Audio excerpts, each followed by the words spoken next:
Job లేక ఇబ్బంది పడుతున్నారా? అయితే మెడికల్ కోడింగ్ మీకు మంచి ఆప్షన్. వెంటనే కాల్ చేసి కోర్సులో జాయిన్ అవ్వండి.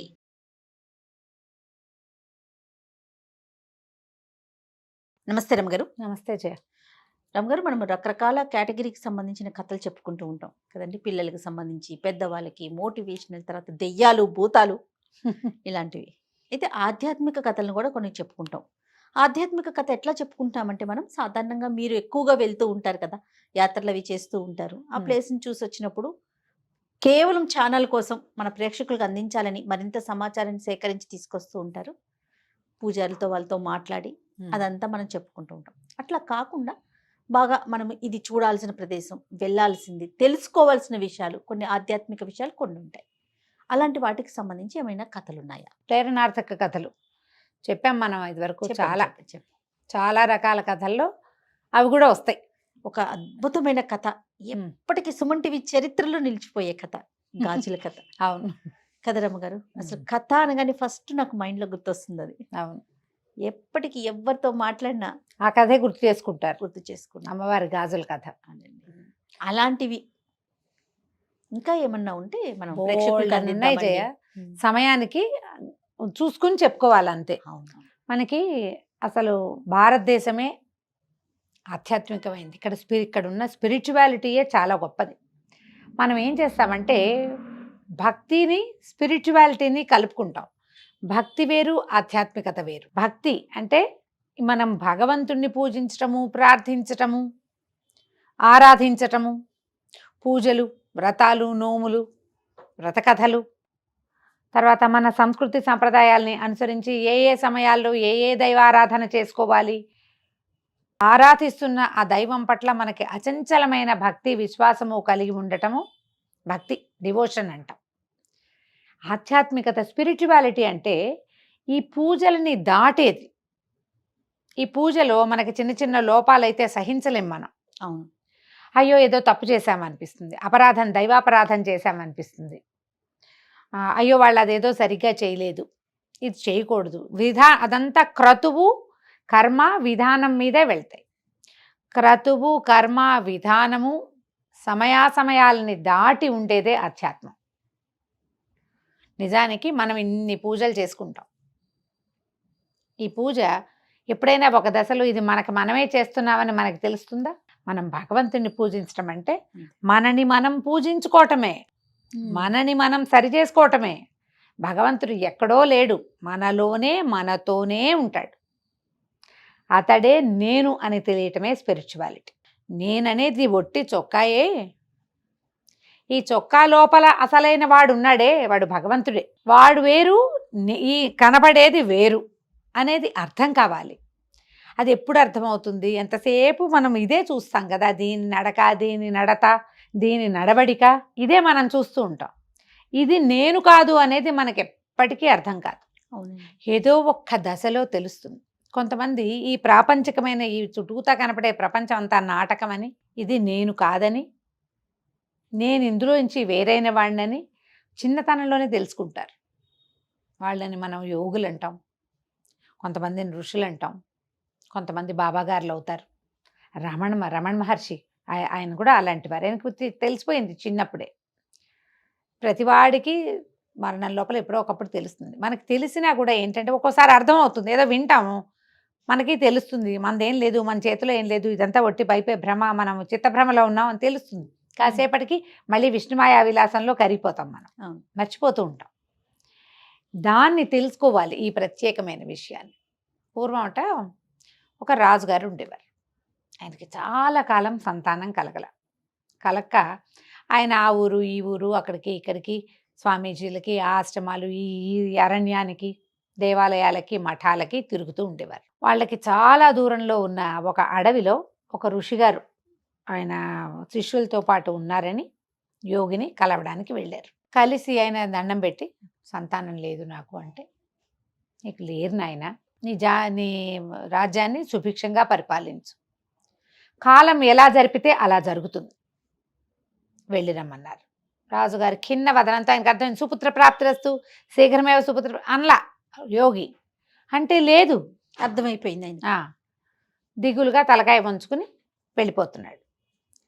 ఆ నదీ తీరంలో ఈయన ఈ యోగి గారి ఈ మహాయోగిని ఎవరినైతే ఈ రాజుగారు కలిశారో ఆయన ప్రథమ శిష్యుడు ఎదురుపడ్డాడు, పలకరించాడు. పలకరించాక ఆయన అన్నాడు, ఎందుకంటే ఖిన్నవదనంతో ఉన్నారు మహాప్రభు. లేదు మహారాజా, ఏమిటి మీ దిగులు చెప్పండి అంటే, సంతానం లేదండి అన్నాడు. శిష్యుడు వెంటనే శీఘ్రమేవ సుపుత్ర ప్రాప్తి రస్తు. మహానందంతో పొంగిపోయాడు రాజు. గురువుగారు చెప్పాల, శిష్యుడు చెప్పాడు. శిష్యుడు కూడా ఏం తక్కువవాడు కాదు, ఈయన కొన్ని సంవత్సరాలుగా తపస్సు చేసుకునేవాడు. ఆనందంతో, అంతకంటేనా నాయన, మీ వల్ల ఇవాళ నా జీవితం చరితార్థం అయిపోయిందని పదే పదే దండాలు పెట్టి, శిష్యుడు కుశలు దర్భలు అవి పట్టుకుని ఓ చెంబుతో నీళ్లు పట్టుకుని గురువుగారిని చూడబోయాడు. గురువుగారు అన్నారు, ఏమిటి నువ్వు చేసిన పని? రాజుకి జాతకరీత్యా సంతానం లేదు, అందుకని నేను అతన్ని రాజ్యాన్ని సుభిక్షంగా పరిపాలించుకో, కాలం ఎలా నడిపితే అలా నడువు అని చెప్పా. నువ్వేమో సుపుత్ర ప్రాప్తిరస్తు అన్నావు. అనగానే శిష్యుడికి బాధ వచ్చేసింది. అయ్యో, ఈ మాట అన్నానే, ఇది ఎట్లా నిజమవుతుంది ఇప్పుడు అనగానే గురువుగారు అన్నారు, నీ మాట అబద్ధం కాకూడదంటే నువ్వే వెళ్ళి ఆయనకి కుమారుడిగా జన్మించు, కాలం తీరాక పోదు గాని. నువ్వు అన్నావు కదా, నువ్వు శిష్యుడు, నువ్వు కుమారుడిగా జన్మించు అంటే శిష్యుడు కుమారుడిగా జన్మించాడు రాజుగారికి.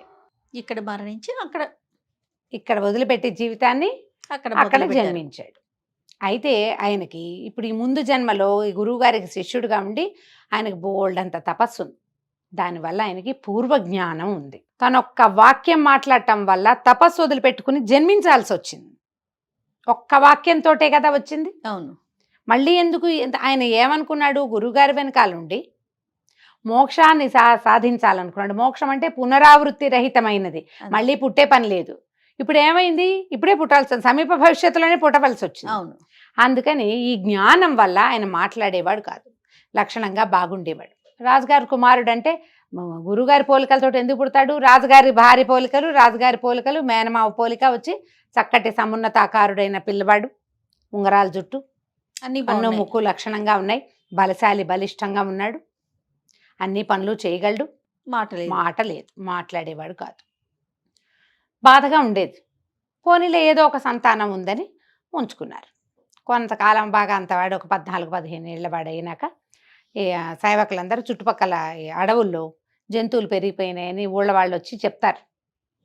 చాలా క్రూర జంతువులు ఎక్కువైనాయి, రాజుగారు వచ్చి వేటాడాలంటే రాజు మృగయా వినోదానికి వెళ్తాడు. వేటకాట వెళ్ళారు.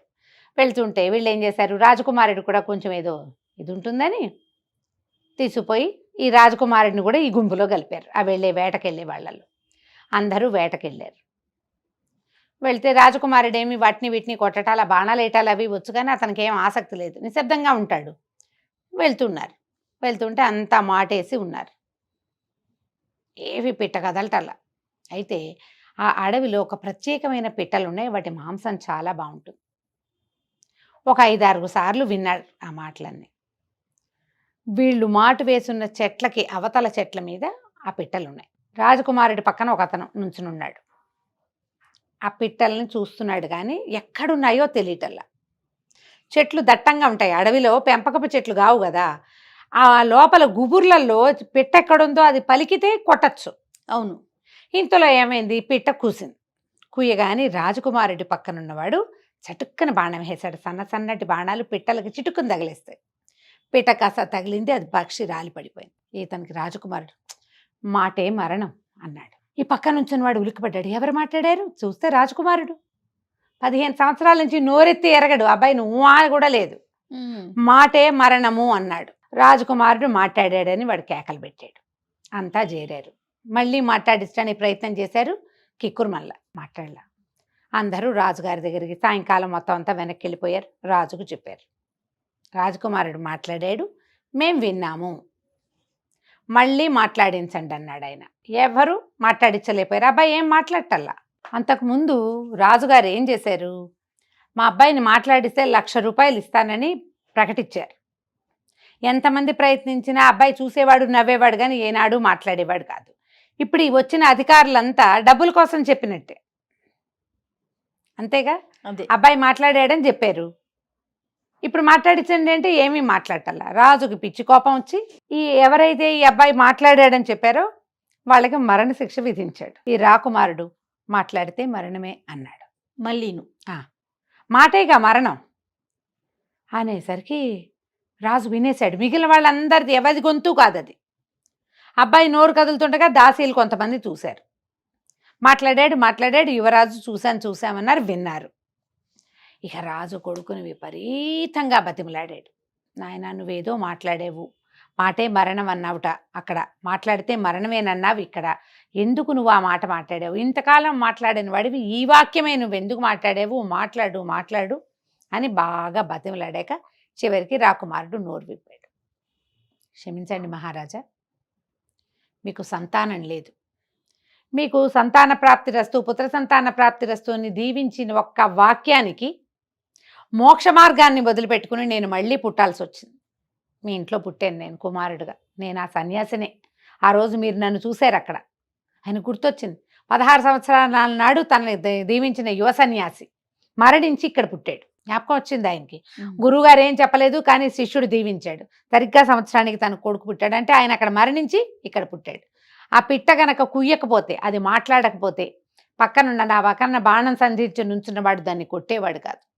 మాట్లాడడం వల్ల దానికి మరణం వచ్చింది. నేను మాట్లాడడం విన్న ఈ అధికారులు మీతో మాట్లాడకపోయి ఉంటే, రాజు రాకుమారుడు మాట్లాడాడని చెప్పకపోతే వీళ్ళకి మరణశిక్ష పడేది కాదు. మాట మరణానికి కారణమవుతుంది. ఆలోచించి మాట్లాడాలి. మాట్లాడేశాక దాన్ని వెనక్కి తీసుకోలేం. అందుకని తపస్సు చేసే వాళ్ళంతా అడవులకు వెళ్ళిపోతారు. మన ఇళ్లల్లో ధ్యానము, ఇళ్లల్లో తపస్సు ఎప్పటికీ కుదరదు.